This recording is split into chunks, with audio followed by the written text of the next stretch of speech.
The morning my life cracked open did not arrive with thunder or sirens. It came quietly, with the sound of a car engine fading down the driveway and the smell of coffee cooling in my hand. For 6 years, I had lived inside a careful routine built around my son's wheelchair, his medications, his silence, and the constant ache of what had been lost after the accident. I believed I knew exactly how heavy my world was, until the moment my wife left for what she called a harmless trip, and everything I trusted began to unravel at once. Before the story pulls you deeper, take a second to like, comment, share, and subscribe if you believe in kindness, second chances, and the quiet strength of ordinary people. Stories like this only matter if they reach hearts like yours. My wife had been distant for months, moving through the house like a guest instead of a partner. She said she needed air, laughter, friends, something that wasn't hospitals and therapy rooms. I didn't fight her words because I was tired too. When her car disappeared, I turned back toward the living room where my son sat by the window, staring at the same patch of sky he had watched every day since his legs stopped obeying him. His body had grown thinner, his eyes older. I felt the familiar guilt settle in. The thought that maybe I hadn't done enough, hadn't believed hard enough, hadn't saved him. That was when the impossible happened.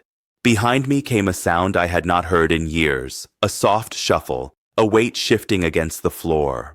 I turned, my heart stalling in my chest, and saw my son standing. Not steady, not strong, but upright. His hands trembled, his knees shook, yet he was on his feet, looking at me with an urgency that cut through the air.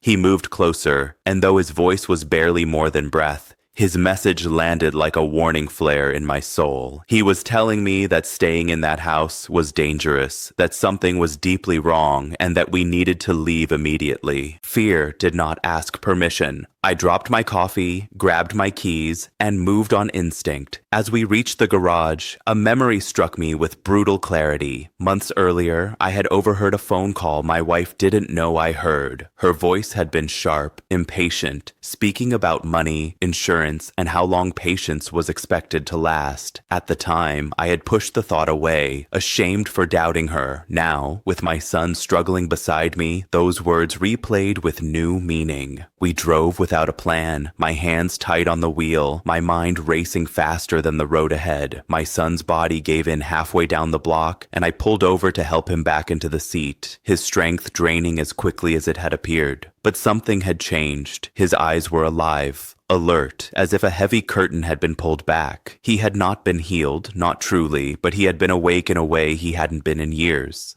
We went to my sister's house. A place filled with noise and warmth, and the kind of safety that doesn't ask questions right away.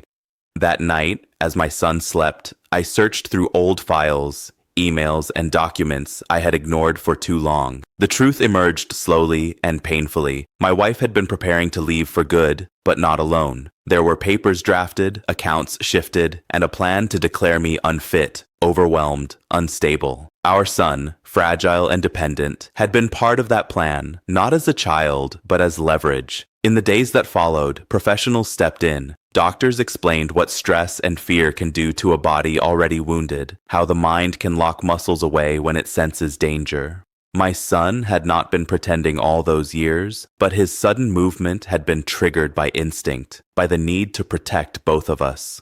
Therapy resumed, this time with hope instead of obligation. Progress was slow, uneven, and real. When my wife returned, the house was empty. I did not answer her calls. I chose silence, not out of anger, but out of clarity. Some betrayals do not need confrontation to be understood. Papers were signed, lives were separated. What remained was the quiet rebuilding of something honest. Months later, I watched my son take his first supported steps in a therapy room flooded with afternoon light. Each movement was a victory, not because it erased the past, but because it honored it. He smiled in a way I hadn't seen since before the accident, and in that smile was forgiveness, resilience, and a future neither of us had dared to imagine. If this story has reached something tender inside you, please pause for a moment to like the video, share it with someone who needs hope, and subscribe so more stories like this can find their way into the world. Before the ending, I have one special request for you. Please comment the word hope below if you believe that love can survive even the deepest wounds. I learned that day that miracles are not always about walking again. Sometimes they are about seeing clearly, choosing courage, and leaving behind what no longer loves you back. My son did not just stand up that morning. He saved us both, not with his legs, but with his truth.